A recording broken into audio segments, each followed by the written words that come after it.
নমস্কার বন্ধুরা, আজ আমরা বানাতে চলেছি মাছের ঝোল। তো চলো, প্রথমে মাছগুলো ভালো করে ধুয়ে রেখে দিয়েছি। আর এখানে মশলাগুলো নিয়ে নিয়েছি: পেঁয়াজ, আদা রসুন বাটা, টমেটো, ধনেপাতা আর পাকা লঙ্কা। তো মাছগুলো নুন হলুদ মাখিয়ে রাখা ছিল আগে থেকে। এখন ওইগুলো ভালো করে ভেজে নিতে হবে একে একে। দেখতেই পাচ্ছ ভাজা হচ্ছে। তো এখন ভাজা হয়ে গেছে সব মাছগুলো।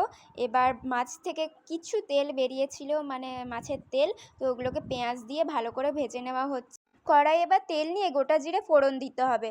আর এবার পেঁয়াজগুলো ভালো করে তেলের মধ্যে দিয়ে ভেজে নিতে হবে। আর এই পেঁয়াজ ভাজার মধ্যে দিয়ে দিতে হবে আদা রসুনের পেস্টটা, মানে বেটে রাখাটা। তারপরে পাকা লঙ্কাগুলো মাঝখান থেকে চেরা আছে ওইগুলো দিয়ে দিলাম। আর এবার দিয়ে দিচ্ছি আমরা কাঁচা টমেটো। আর টমেটো দেওয়ার পর কিছুক্ষণ কষিয়ে নিতে হবে। এবার সামান্য নুন দিয়ে দিতে হবে যাতে ভালোভাবে কষানো হয় মশলাটা। এবার কষানো মশলাটার ওপর থেকে দেওয়া হলো হলুদ গুঁড়ো, লঙ্কা গুঁড়ো আর জিরে ধনে গুঁড়ো।